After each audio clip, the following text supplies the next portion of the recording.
com, connecting you with new customers. Ask an attorney about Florida law.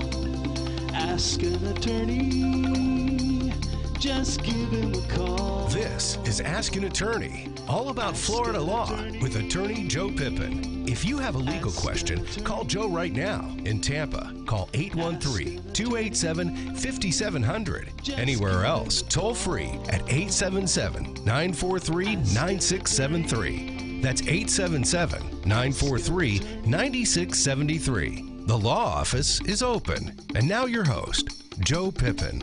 Hey, good morning. Welcome to Ask an Attorney, all about Florida law. I'm attorney Joe Pippen, practicing attorney. The law office is open early on a Saturday morning just for you. If you have a legal question or a legal topic you'd like to discuss, give me a call. If I can help you in any way, maybe it doesn't even have to be a legal problem. It can be just a problem you'd like to discuss, want to know, give some directions. I'll be glad to try to help. If you have a question, you can call. Your question can be about just about anything, by the way. It can be wills, trust, probate, guardianship, power of attorneys, healthcare surrogates, living wills, family law. It can be just about any area of law, personal injury. 877-943-9673. 877. Phone lines are wide open right now. Be our first caller at 877-943-9673. And if I can help you, that's what I'm here for. Every week we're here. We're broadcasting on multiple stations around Florida. We're broadcasting today from Tampa in the Salem family of stations, 570, 910, 860, 930. You're also listening on WBOB AM, and we are glad to be there too. And we have offices in Jacksonville as well as Central Florida and Pinellas, Hillsborough, Pasco, Polk counties. We have offices all across Florida. And if you're listening to a local radio station, we have an office near you. And we don't charge for that first appointments to go over documents and explain things to you a little better. Let's go to our first caller, Gray in Riverview. Hey, Gray. Hello? Yes, go ahead, sir. Yes, sir. Thank you for taking my call. I have a problem at work where I use foul language, and they're going to fire me for it. All I did was one of the managers I said hello to, and he said, well, don't talk to me, you're an ASCII, sir. And I said, fuck you. Right. And then he went to HR and reported me. So they're going to fire me. So I'm thinking, but the other employees that were there saw that he provoked me to say it. All I did to him was saying hello, and he responded to it, and he replied to me that way. So I got provoked, and I said it. Mm-hmm. Now they're going to fire me for it. Well, sir, they can, you don't have an employment contract, right? Nope. They can fire you at will for anything they deem inappropriate on the job, and I don't think you have much recourse. If any was the one that really provoked me to say it. If other employees use language in the workplace and they picked you out to fire you, that might be something you could fight. So if they discriminated against you, that might be something to fight. But absent that, they could probably fire you or terminate you if you. But you know what I'm thinking? That's not the true reason. Because they're using that as a reason to fire me. They've been trying to fire me. Mm-hmm. Okay? Because what happened is 2 years ago, they went into my medical record, and they saw that I had a terminal illness. Mm-hmm. Okay? And then since then, they've been harassing me. So I took a leave at one point to see a psychiatrist and also a professional help. Mm-hmm. You know what I'm saying? Because they didn't sort me at a meeting where they disclosed my illness. Yeah. Well, sir, I think in real life, many people get fired for one reason when it's really another reason that's kind of hard to prove. But you'd have to hire an attorney you have to find an attorney to take your case. and the attorney's going to have to see some value and a probability of success before they take your case. You probably have to put down a pretty good retainer for an attorney to take a case like this. Okay. And then the fact remains they can fire you at will for any reason, and you have to basically prove discrimination of some other sort in a case, which sometimes is not that easy to do. Okay. Hey, but I hope I helped you, and thanks so much for calling. And let's go to Mark in Safety. You did. All right, thank you. Yeah, Let's thank you. Mark in Safety Harbor. Hey, Mark. Morning, Joe. Yes. I was talked on the show once before, and it was very pleasant. I got everything I needed. I have a new thing that just came up. Our business has been given a lawsuit saying that we're going to be sued because our internet advertising doesn't address blind people. Wow. That's Well, a that's new a new one one. for us. Yeah, that's a new one. I haven't heard that being. Doesn't internet who may have some knowledge about what's going on with that, give us a call. We always like to share the microphone with people who can help the audience on a question.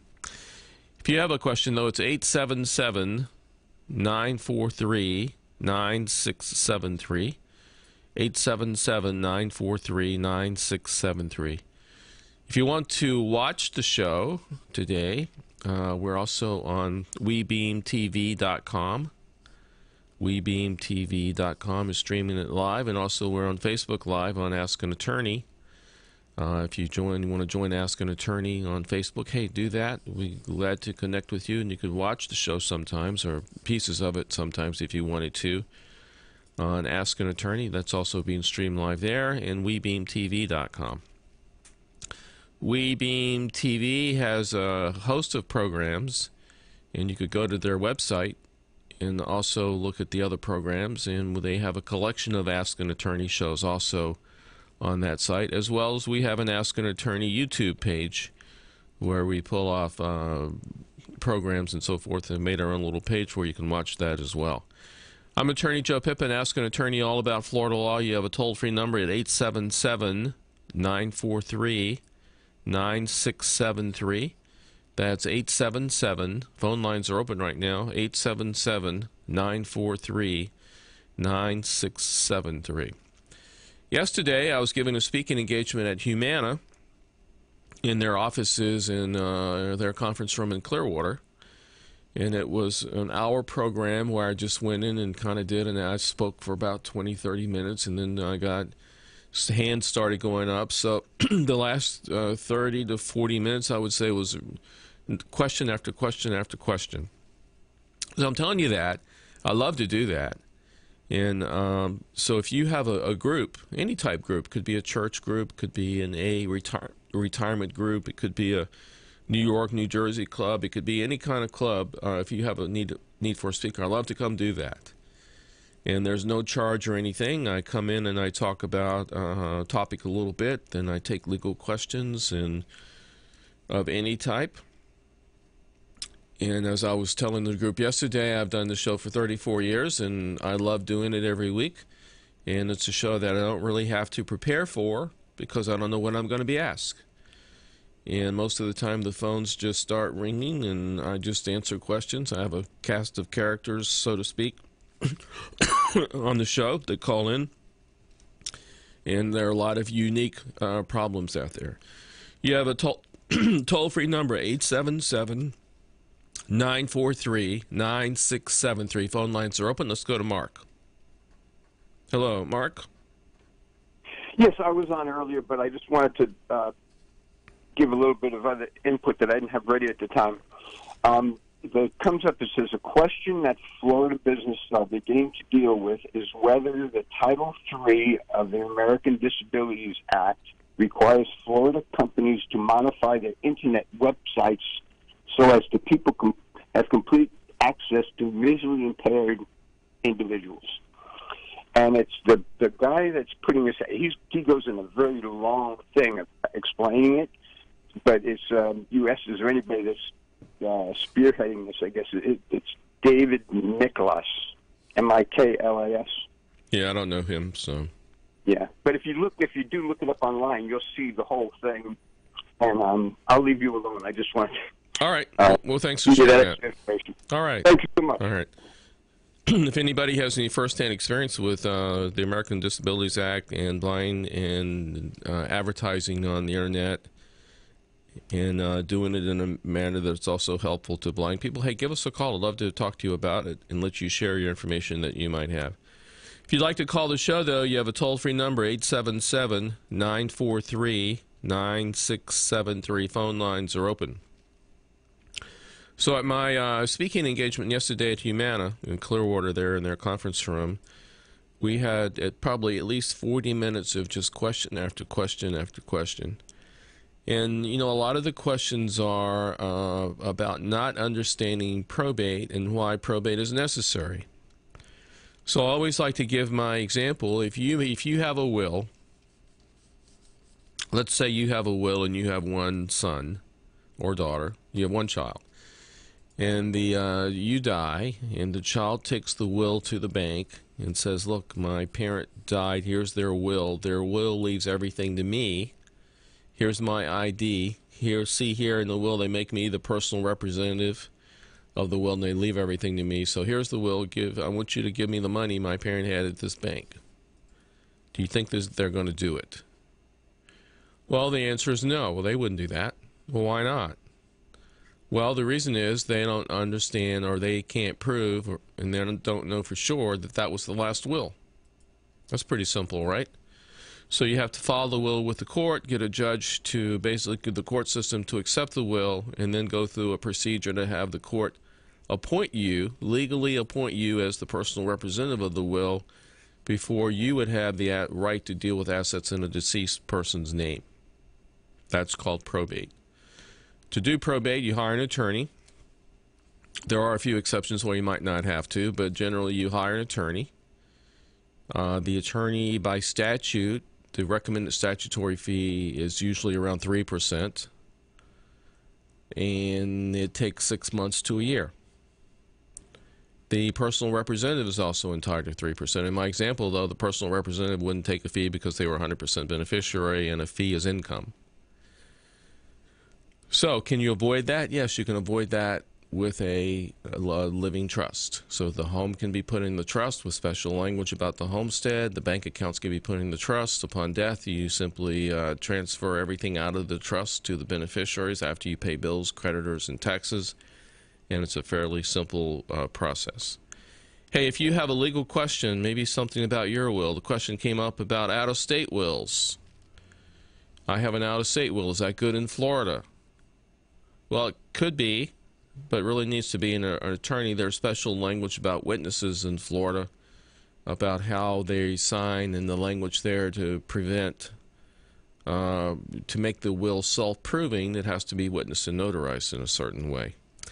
If you have a legal question, phone lines are open right now. It's 877-943-9673. Phone lines are open. 877-943-9673. And if you have a legal question, I'd be more than glad to try to help you in any way I possibly can and get you pointed in the right direction. Some other questions that came up yesterday about who can serve, who would be the most logical person to serve as the personal representative of your estate or trustee of your trust. Well, actually, it's the most responsible person in the family that you have, the one you trust the most to get the job done. And sometimes the busiest child would be the best choice because they're busy and they get things done and move on with, to the next project. Somebody that puts things off and can't get to things and doesn't have confidence to be able to deal with new things would probably be a bad choice. So you want to get someone that's going to be responsible, get along with everyone pretty much, pick up the ball and run with it and get the job done. Basically, what does a personal representative trustee do? Well, they take a death certificate, collect the assets, pay the bills, do the taxes, and then distribute the estate. Everybody is due an accounting of the estate. And what happens if you don't have a will? Hey, phone lines are open. I'd much rather be answering your questions and talking to you than just talking. So we have a toll-free open line number right now at 877-943-9673. 877-943-9673. Phone lines are open. And you can ask me any legal question you like or any question concerning a problem you may have, and so forth. So do you have to leave anything to children? Do you have to treat children equally in your distribution? Well, the answer is no. You don't have to leave anything. You can omit them for personal reasons. You can give them more or less than you give. You don't have to share equally. I was telling the audience yesterday that I had recently had a client that wanted to, they had 3 children, so they wanted to give a third to one, a third to the next, but the next one they wanted to give 1/6 to the child and 1/6 to the grandchild, his child. Because the parents said they knew that the child wouldn't take care of his own child, and they wanted to provide money for education, college education, and medical expenses as necessary. And the parent felt responsible for the grandchild because they knew the child himself would not do some of the things they should have done. Let's go to Tia in Jacksonville. Hey, Tia. Hi, good morning. Good morning. I have a question. My mom and dad willed their house to my brother, and I remember them saying something about probate. Now my dad passed. My mom is still alive. Can they change that? Can my mom go and change that probate so it's easier than what I understand? The will they chose. Can they change that now? Can my mom? Yes. Well, let me make a couple of assumptions. Let me assume that mom and dad owned the house jointly with right of survivorship. So when dad changed, I'm assuming that mother owns the house entirely by herself, and mother can do a new will or a new trust to change the distribution. So I go back to the same attorney and tell him I need to change that so there would be no probate because my brother's out of the state. And I don't want to have, my mom is 90, is going to be 93, and I don't want this to have to linger another year, having a problem to be hiring an attorney and all of that is what I hear you say. So what kind of a will would it be where he could just, if she passes, he can just take care of the house himself? Well, your mother could do a living trust and place the house into the living trust. And upon death, the successor trustee that your mother would choose can transfer the house out of the trust very quickly and easily. You asked if you can go back to the same attorney. Yes, your mother could go back to the same attorney, or your mother could choose a new attorney to get this done. Does my brother have to be with her? No, just your mother. So I need to take my mother to the attorney and tell him we don't want this will. I don't remember what the name of the will was. But I know it's just the last will and testament of your mother. You might want to call the attorney and ask them if they do trust and what the fee is. So it's called a trust. It's a living trust. Will. Yeah, a living trust. A living trust. And it's just for a house. That's all she has is a house. It's a single family home. It's not a mobile home. Yeah, no, it's a single-family home, but I just wanted to know, this is not, a trust is not just for a bank account, it's for actually a property. No, you can put anything, I call it a bucket, you can put anything in it. You can put house, bank accounts. Here's what I would do if I were you. I would call the attorney and ask them if they do trust. Okay. Ask them what the fee for the trust would be. Okay. If they still think a will is best for mom, ask them what it would cost to probate the will and the home into to your brother. Okay. You can call a couple of attorneys if you want and see if the fees are in line. We have offices in Jacksonville, and for a single person, we charge $6.95 for a living trust. Okay. And different attorneys have different fee structures, so you need to call and ask if they do trust, if they recommend trust, what the fees for the trust, and if not, what the fees for the probate would be. Okay, but obviously the fees for the probate is much into thousands. Yeah, exactly. Yeah, exactly. Okay. So, but you need to do that comparison yourself, just to give yourself peace of mind that that's good advice. Okay, then I'm going to And call I'm my going brother. And tell him somewhere during the show here, I'll give out all of our contact information and phone information and so forth.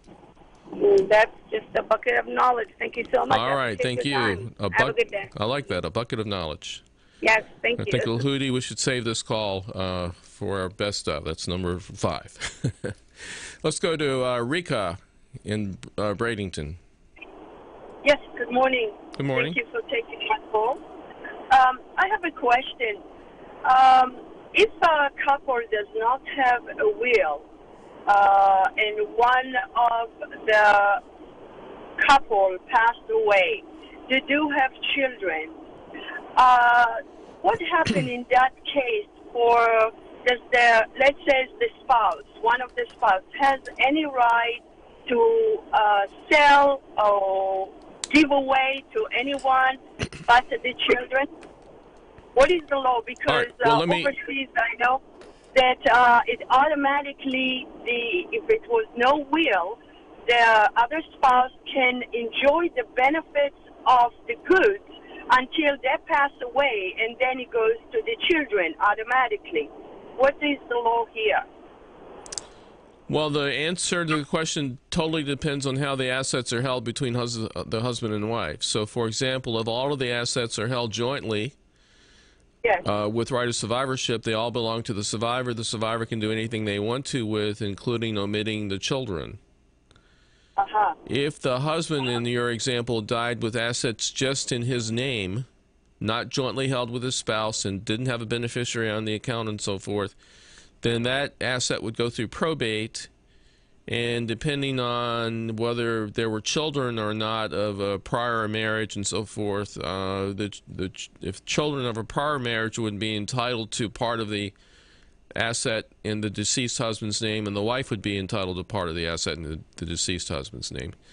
If it was the first marriage and children of the one marriage only, the first marriage, then the wife would be entitled to everything in that case. So really, there are multiple factors, including depending on what happens. Okay. Very good. Thank you kindly. All right. Thank you.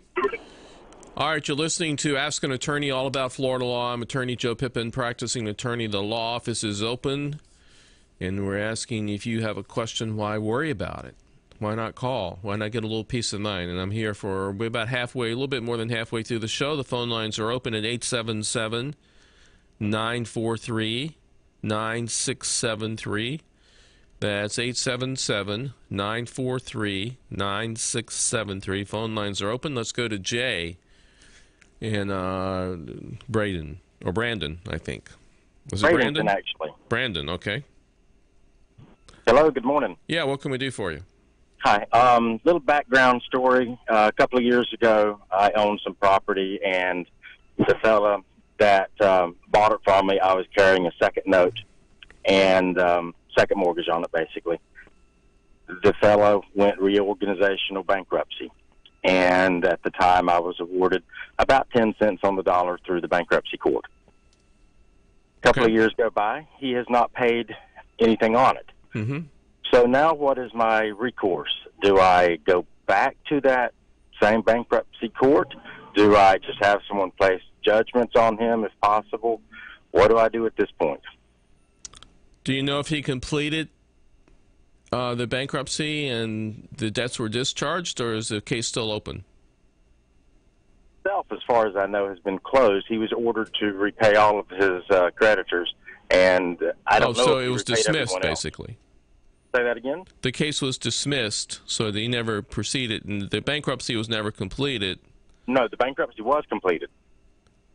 It was a reorganizational bankruptcy, and he was ordered to pay a portion of each of those bills, and he said yes, and of course the case was closed, but he has not followed through with what he was ordered to do. Then did you ever file a lawsuit?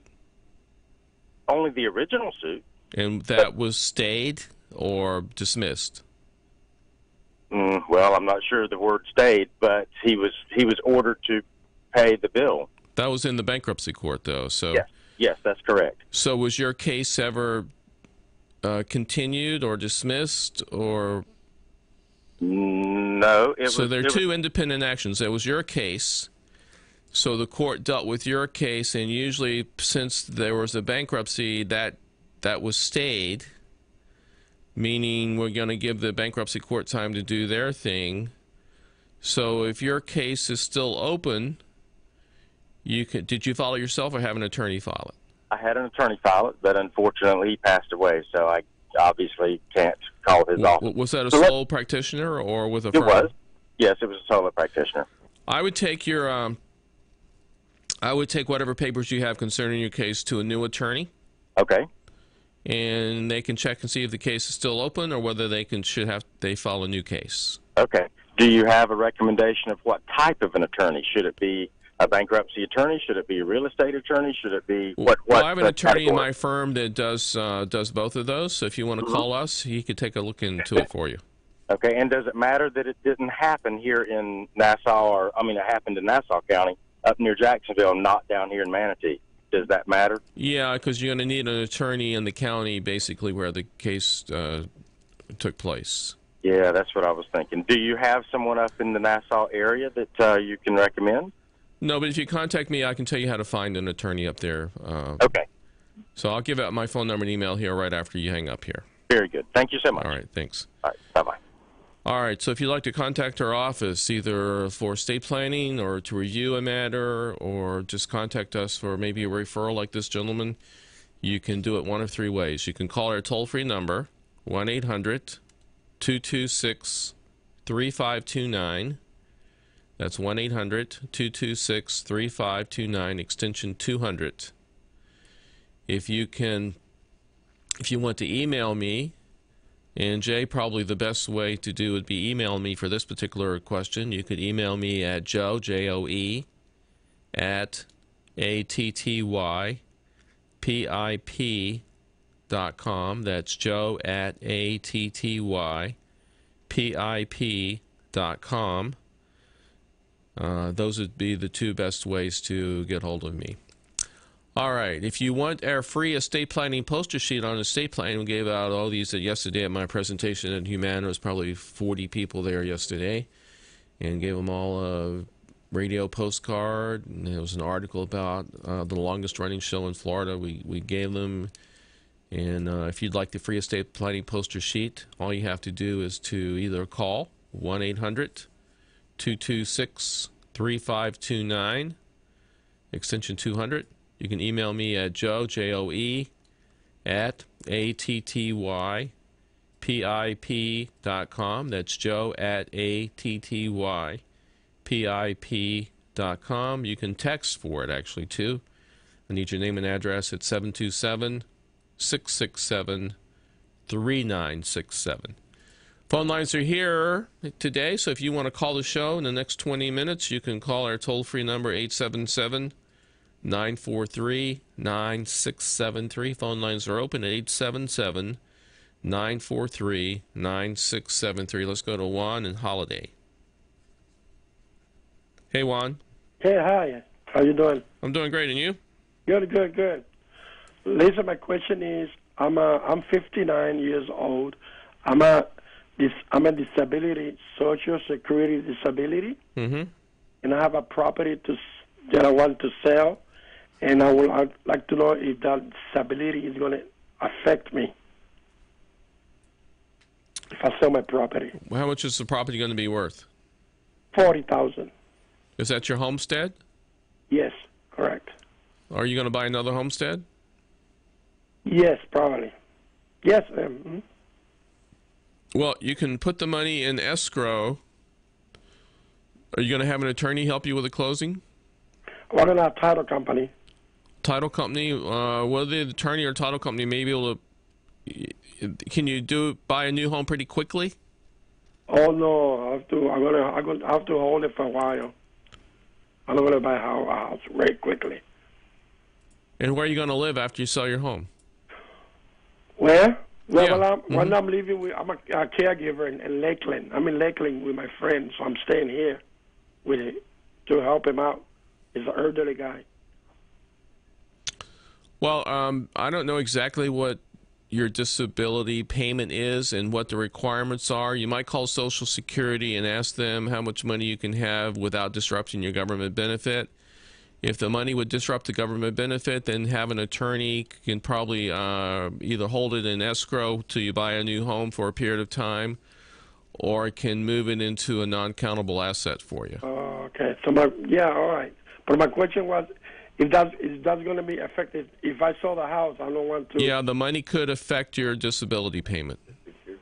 Okay, because I receive $1,000 a month, so I'll go ahead. That's what I receive. Yeah, it could be based on your income or amount of money you have. Homesteads don't count.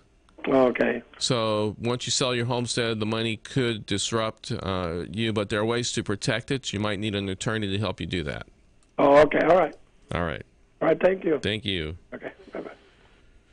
All right, you're listening to Ask an Attorney. That's me, all about Florida law. I'm attorney Joe Pippen, practicing attorney. The law office is open for your legal question. You have about 15 minutes left in the show. If you want to call, 877-943-9673. That's 877-943-9673. Next week, we are going to replay. 95% of the time I'm here doing a live show. 1 or 2 or 3 times a year, we do a replay of a show. So next week, just to give you a heads up, we're going to replay the trial of Jesus. Next weekend, of course, is Easter weekend. We're going to replay the trial of Jesus show that I did with Judge Harry Fogel. Judge Fogel was kind of an expert on the trial of Jesus. And we go through the 3 Roman trials, the 3 Jewish trials, the trial before the people, the laws back then versus the laws today, how some of our early laws, so the laws of the 12 tables of the Roman law and the Jewish law, how some of those laws are still in existence way back then. All the errors that were made in the trial of Jesus, and can talk about them a little bit. So if you, to be honest with you, it's one of the shows that I listen to. When it's replayed, I listen to it. I was able to give a presentation of the trial of Jesus in Sun City to a men's group a couple of weeks ago. I still love giving that presentation, and I still actually love listening to myself and Judge Fogel talk about the trial of Jesus. It's just a riveting trial. The pastor at the Sun City Center Church, where my presentation a couple of weeks ago, said, I haven't heard that much information about the trial and that deep of a discussion about the trial of Jesus since he went to seminary. So I hope you listen to it, and I'm going to try to make it available to where anybody that's interested in the presentation about it or would like to rehear it, that I can make. I'm going to try to get a flash drive and be able to send that to people who request it. All right, let's go. Let's give out the numbers. 877. Oh, by the way, that's going to be replayed Easter Sunday night at 5 o'clock. If you miss it on Easter Saturday morning at 8 o'clock, they're going to redo it at 5 o'clock. Let's go to Scott in Jacksonville. Hey, Scott. Hey, how are you doing? Doing great, and you? I'm great. I have a question, property rights question. I have a younger brother who was sold a piece of land in a rural area 10 years ago, and it had access to it, a road access, and he lives on it. And he called me this week and said that the person who sold the land to him came to him and said they're getting ready to close your road because I sold the other piece next adjacent. And I said, well, I don't know anything about it without looking at your survey and your title commitment. But I thought there was, in general, you could not shut off access to a property. You might not be able to, but you might have to go to a real estate attorney to look at the easement. Yeah. The easement rights to that property. You usually can't shut a person off, and once there's been an established easement, whether it's on the survey or not, you might be able to enforce it to continue the right to enjoy your property. And that would be a prescriptive easement? Yep. Okay. If it's not, it's not on the survey or not on the records, yes. Okay. Well, hey, thanks for your time. All right. Thank you. Appreciate it. Thanks. Again, phone lines open. We have about 12 minutes left in the show, and you can call in with your legal question at 877-943-9673. That's 877-943-9673. 9673. Phone lines are open. And again, we are here to help as many people as we possibly can. So one of the questions yesterday at the Humana presentation in their Clearwater office conference room there was about real estate in other states. So if you have a will and die with real estate in multiple states, you're going to have multiple probates in multiple states with multiple attorneys and multiple attorney fees in multiple states. With a living trust, you can put all of your real estate into one trust. Say if you're a Florida resident and I create a trust for you, and then you have property in Minnesota or somewhere, you can have we get a Minnesota attorney to put that property also in the trust to avoid probate in both places. So yesterday a question came up about property in Canada. Can you put property in Canada into a trust? So the way that question evolved and the answer evolved to this, I have many, many Canadian clients who own property in Florida. So generally what I do is I create a trust just for their U.S. assets. And so if they have a condo in the U.S., we put the condo in the trust. If they have a bank account in the U.S., we put the bank account in the U.S. And my document only controls their U.S. assets to keep their United States assets out of the probate system. Their Canadian documents would deal with their Canadian. So they have a will in Canada or a trust in Canada. I'm not real familiar with all the different documents and different ways of doing things in a foreign country most of the time. But my documents control what's in the U.S., and they can have their Canadian attorney advise them on the best way to deal with their assets in Canada, was the way that answer evolved. Let's go to Daniel in Jacksonville. Hey, how you doing? I'm doing great, and you? Good, good. This is a quick question, and after I ask the question, I'll go ahead and hang up so you can answer. As it regards to like DUI checkpoints in the state of Florida, when you pull through one, are you really required to give your driver's license, registration, proof of insurance? Because you haven't committed a crime, and I don't feel like the cops have any reasonable suspicion that you've committed a crime. And I thought that the ID laws in Florida were that a police officer could only ID you if you are being charged with a crime or if you've been arrested. So I'll go ahead and take the answer off there. Thanks. All right. Well, I think my answer would be yes, they do have the right to set up these checkpoints, and they do have the right to request the information, and you are required to give it to them, would be my answer. My office in Jacksonville now is with another attorney. I'm sharing, he's allowing me to share space with him, basically. It's been his office. And he basically does traffic law and, of course, handles DUIs. And if you want to email me off the air, I'd be glad to give you his contact. I'm glad he would be glad to share the answer with you, that for himself, from someone who practices in that area almost probably every day. So if you'd like to contact me that way, my email address is joe, J-O-E, @attypip.com. And I'll be in Jacksonville this coming week, and I'm going to ask him that question myself just to make sure I gave you the right answer, and I'll report back. But you're also welcome to email me, and I'll give you his contact information, and you can ask him yourself. But I'm pretty sure they, without a doubt, in my mind, they have a right to set up these checkpoints and do that. Let's go to Jim and Sefner. Hey, Jim. Good morning. Good. How are you? Very good, thank you, and thank you for doing the show. My pleasure. My wife's mother passed away, and she only had 2 bank accounts. My wife was the payee representative for her Social Security bank account, and she was the fiduciary for her VA pension bank account. Okay. Mm-hmm. Now, and there was a will. There is a will, rather. Is she still required to go through probate, and what would that cost? Well, how much money is in the bank accounts? One is about $4,000. The other is about $15,000. Well, Jim, here's my advice.